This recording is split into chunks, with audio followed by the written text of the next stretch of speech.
அனைவருக்கும் வணக்கம். தொடர்ந்து இந்த திருப்புமுனை சேனலில் பல ஆன்மீக விஷயங்களை பார்த்துட்டு வரோம். ஸோ முருகர் என் வாழ்க்கையில் நடத்திய அதிசயங்கள் அதை ஃபஸ்ட்டு 3 எபிசோட்ஸ் பண்ணியிருந்தோம். ஸோ இன்னைக்கு 4th episode. So first 3 episode நீங்கள் மிஸ் பண்ணியிருந்தீங்கன்னா கண்டிப்பாக போய் பாருங்கள். அப்போ தான் வந்து இந்த அடிமை வாழ்க்கையில் முருகர் என்னென்ன அற்புதங்கள் நடத்தினார் அப்படின்றது தெரியும் உங்களுக்கு. ஸோ அதோட லிங்க் வேணால் நான் டிஸ்கிரிப்ஷனில் கொடுக்குறேன், நீங்கள் போய் பார்க்கலாம். ஸோ நம்ம 3rd எபிசோடு எதில் முடித்தோன்னா ஃபோட்டோ முருகரோட ஃபோட்டோ வந்து அனுப்பணும் அப்படின்னு தோணுச்சு. நிறைய ஃபோட்டோஸ் இருந்தது. ஆனால் ஒரு அனிமேட்டட் பண்ண ஒரு முருகர் ஃபோட்டோ தான் என் மனசில் தோணுச்சு, என்னோடய மாமா மருமகளுக்கு அனுப்பணும் அப்படின்னு சொல்லிட்டு. அப்போது அனுப்பிச்சோடனே வந்து அவங்க உடனே அவங்க ரியாக்ஷனே வந்து வேறு மாதிரி இருந்தது. ஏன் அப்படின்னா என்ன ஆச்சுன்னா, ரொம்ப மாசமாக வந்து அதே ஃபோட்டோ தான் அவங்க வந்து அவங்க வீட்டில் முருகரை வந்து வழிபடுறாங்க. ஸோ அந்த ஃபோட்டோவை நான் இதில் அட்டாச் பண்ணுறேன். ஸோ நீங்கள் பார்க்கலாம். ஸோ இதில் வந்து எனக்கு ஒரு புது நம்பிக்கை வந்துச்சு. என்னென்னா, முருகர் என் கூட தான் இருக்கார், ஏதோ வந்து என்னோடய லைஃப்பில் பண்ணணும்னு நினைக்கிறாரு. நான் வந்து எப்படியாவது இந்த நெகட்டிவ் தாட்ஸ் வந்து வெளியில் வந்துடணும், எனக்கு ஒரு புது லைஃப் இருக்குது, வேறு ஏதோ ஒரு பிளான் இருக்குது அப்படின்றது தான் எனக்கு தோணுச்சு. ஏன்னா எவ்வளவோ ஃபோட்டோஸ் இருக்குது. இப்போ நம்ம வீட்டில் முருகர் படம்னா எந்த மாதிரி படம் இருக்கும்? முருகர் வள்ளி தேவானை, இல்லை முருகர் மட்டும் வேலோட, அந்த மாதிரியான படங்கள் தான் இருக்கும். ஆனால் யாருமே வந்து ஒரு அனிமேட்டட் பண்ண படத்தை வந்து வீட்டில் வச்சு வழிபடுவாங்களா அப்படின்றது எனக்கு தெரியல அந்தளவுக்கு கரெக்டாக. ஆனால் வந்து அவங்க வந்து வழிபட்டிருந்தாங்க. அதுவும் எக்ஸாக்டாக நான் முருகர் எனக்கு மனசில் தோணுன அந்த முருகர் ஃபோட்டோவே தான் அவங்களும் வழிபட்டாங்க. ஸோ அதில் ஒரு 100% எனக்கு அப்படி ரொம்ப பயம் வந்துடுச்சு. என்ன இவ்வளோ எக்ஸாக்டாக எப்படின்ற அதில் ஒரு பெருத்த நம்பிக்கை. என்னென்னா, என் அப்பா முருகர் என்னை விடவே மாட்டார், கண்டிப்பாக அவர் என் கூட இருக்கிறாரு அப்படின்ற ஒரு நம்பிக்கை. அதுக்கப்புறம் என்ன ஆச்சு? ஸோ அதே மாதிரி போச்சு. அதுக்கப்புறம் என்னாச்சு, மறுநாள் என்ன ஆச்சுன்னா, ஒரு எண்கண் முருகன் பற்றி ஒரு திருப்புகழ் வந்தது. ஆனால் முருகர் இந்த மாதிரி தேவையில்லாத நம்மளுக்கு எதுவும் இது பண்ண மாட்டாரே, சம்திங் ஏதோ கனெக்டிவிட்டி இருக்குது அப்படின்ற மாதிரி தோணுச்சு. அதுக்கப்புறம் வந்து சரி ஓகே அப்படின்னு சொல்லிட்டு பார்த்தா, அன்றைக்கி கிருஷ்ண ஜெயந்தி நினைக்கிறேன். அன்றைக்கி ஈவினிங்கே வந்து என் ஹஸ்பண்டோட ஃப்ரெண்ட் ஒருத்தர் என் வீட்டுக்கு வந்திருந்தார். அப்போ அவர் இது வரைக்கும் நான் அவரை பார்த்ததே கிடையாது. ஆனால் அவர் கண்ணை நான் பார்க்கும்பொழுது எக்ஸாக்டாக அவருக்கு ஏதோ கண்ணில் ப்ராப்ளம்ன்ற மாதிரி தோணுச்சு. அப்போ என் மனசில் என்ன தோணுச்சுன்னா, ஒருவேளை அந்த எண்கண் முருகனோட திருப்புகள் இவருக்காக இருக்குமோ அப்படின்ற மாதிரி. பட் ஆனால் அவருக்குள்ள நான் இது வரைக்கும் பேசுனது கிடையாது, எதுவுமே ஒரு காண்டாக்ட் இல்லை. லைக் அவரை நான் பார்த்தது கூட கிடையாது. அன்றைக்கி தான் ஃபஸ்ட்டு டேன்னு வச்சுக்கோங்க.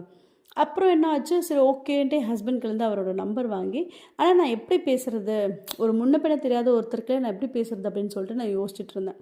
அப்புறம் முருகா எனக்கு ஏதாவது நான் எப்படி பேசுறதுன்னு தெரியல, நான் எப்படி பேசணும் அப்படின்னு கேட்கும்பொழுது, அப்போ திடீர்னு வந்து இந்த ஓடி ஓடி சாங் ஓடிச்சு. அப்போது வந்து அந்த சாங்கில் நடராஜரோட பிக்சர் வந்தது.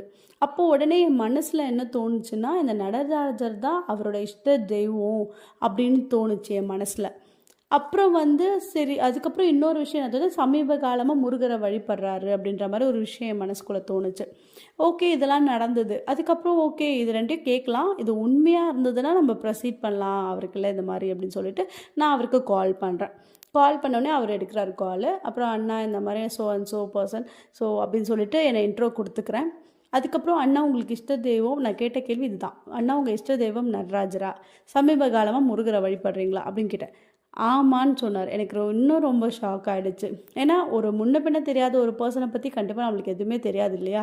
ஸோ அது தெரிய வைக்கிறாரு அப்படின்னா, இது எல்லாமே வந்து நான் வந்து போக போக தான் நான் ரியலைஸ் பண்ணேன். என்னென்னா, முருகர் வந்து என்னை வந்து அந்த நெகட்டிவிட்டிலேருந்து வெளியே கொண்டு வரதுக்கு அவர் என் கூட இருக்காருன்னு நம்ப வைக்கிறதுக்காக இந்த செயல்கள்லாம். கடவுள் வந்து எப்பயுமே வந்து நம்மளுக்கு நேராக வந்து நம்மளுக்கு எதுவும் செய்ய மாட்டாங்க, சரிங்களா?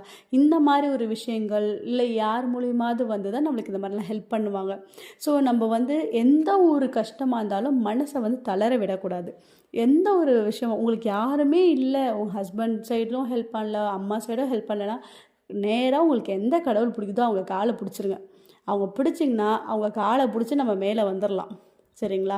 கண்டிப்பாக இது நடக்கும். இது வந்து முருகர்ன்றவரோ கிடையாது, எந்த கடவுளாக இருந்தாலுமே சரி, யார் நீங்கள் எந்த மதமாக இருந்தாலும் சரி, எந்த கடவுளை வழிபட்டாலும் சரி, அந்த கடவுளை பிடிச்சி அந்த நம்பிக்கையை அவங்க மேலே வச்சுட்டிங்கன்னா, அதுக்கப்புறம் உங்களை அழகாக உங்கள் லைஃப் அவங்க அழகாக உங்களை வந்து அந்த எந்த ஒரு விஷயத்துக்காக அவங்க கீழே போகிறீங்களோ அதுலேருந்து அவங்க உங்களை மீட்டு வந்துடுவாங்க, அழகாக உங்களை காப்பாற்றுவாங்க அதிலேருந்து. ஸோ அதுக்கப்புறம் சொன்னேன், அண்ணா எனக்கு இந்த மாதிரி காலையில் எங்கன்னு பார்த்தேன், அதுக்கப்புறம் வந்து நீங்கள் மேபி எண்கண் கோயிலுக்கு போயிட்டு வாங்க, மனசு தோணுது. அதுக்கப்புறம் பிகாஸ் நம்ம யாரையும் ஃபோர்ஸ் பண்ண முடியாது இல்லையா? அப்போது இந்த மாதிரி நடந்துச்சு.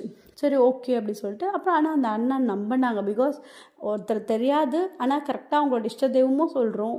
அதே மாதிரி சமீப காலமாக வழிபடுறாங்க முருகர்னு சொல்கிறோம். ஸோ அதனால் அந்த அண்ணன் நம்பினாங்க. அவங்க ஆன்மீகத்துலேயும் ரொம்ப கொஞ்சம் பக்தி அதிகமாக இருக்கும். அவங்க ஆன்மீகத்தில் லைக் எப்படி சொல்கிறது, வேறு யாராவதுனா அது வந்து வேறு மாதிரி யோசிப்பாங்க. பட் அவங்க நம்பினாங்க நான் சொன்னதை. அதுக்கப்புறம் அப்படியே போயிட்டு இருந்தது, லைஃப்பு ஸ்மூத்தாக போயிட்டு இருந்தது. அதுக்கப்புறம் என்ன ஆச்சு, ஒரு நாள் வந்து நம்ம என்ன செய்கிறோம், லைஃப்பில் என்ன நடக்குது அப்படின்ற மாதிரி விஷயம் எனக்கு ஒன்றுமே புரியவே இல்லை. ஆனால் முருகர் சொல்கிற மாதிரி தான் நடக்குது. இப்போ திடீர்னு மனசில் கோவிலுக்கு போகணும் அப்படின்னு தோணுச்சுன்னா, கோவிலுக்கு போகணுன்னா முருகருக்குலேருந்து பூ விழுது. தண்டபாணி கோயில் தான் இருக்கா எங்கள் ஊரில். ஸோ மாலை கையில் போட்டிருந்தாங்கன்னா அப்படியே நழுவி கீழே விழுது அந்த மாதிரி. ஸோ இந்த மாதிரி இன்சிடென்ட்ஸ்லாம் நிறைய நடந்துகிட்டே இருந்தது. அதுக்கப்புறம் அப்படியே ஸ்மூத்தாக போயிட்டு இருந்தது. அதுக்கப்புறம் தான் ஒரு விஷயம் நடந்தது. ருத்ராட்சம் வேணும் அப்படின்னு சொல்லிட்டு ஒரு நாள் வந்து மனசில் தோணுச்சு. சிவபெருமான்களை கேட்கணும் அப்படின்ற மாதிரி எனக்கு தோணுச்சு. ஓகேங்களா? ஸோ நானும் ஓகே, ஆனால் நான் யாருக்குள்ளேயும் காசு கொடுத்துலாம் வாங்கக்கூடாது, என்னை தேடி வரணும் அந்த மாதிரி. ஸோ நானும் வந்து முருகப்பெருமான்களை ருத்ராட்சம் வேணும், எனக்கும் பாப்பாவுக்கும் வேணும், தாங்க அப்படின்னு சொல்லிட்டு வேண்டினேன். ஆனால் ருத்ராட்சம் எனக்கு எக்ஸாக்டாக நான் வேணுனதுலேருந்து ஒரு மாதத்துலேயே எனக்கும் பாப்பாவுக்கும் ருத்ராட்சம் கிடச்சிச்சு. ஸோ அந்த ருத்ராட்சம் எப்படி கிடச்சிச்சு, யார் மூலிமா வந்துச்சு, எங்கேருந்து வந்தது, அதை வந்து நான் உங்களுக்கு எபிசோட் 5ல் சொல்கிறேன்.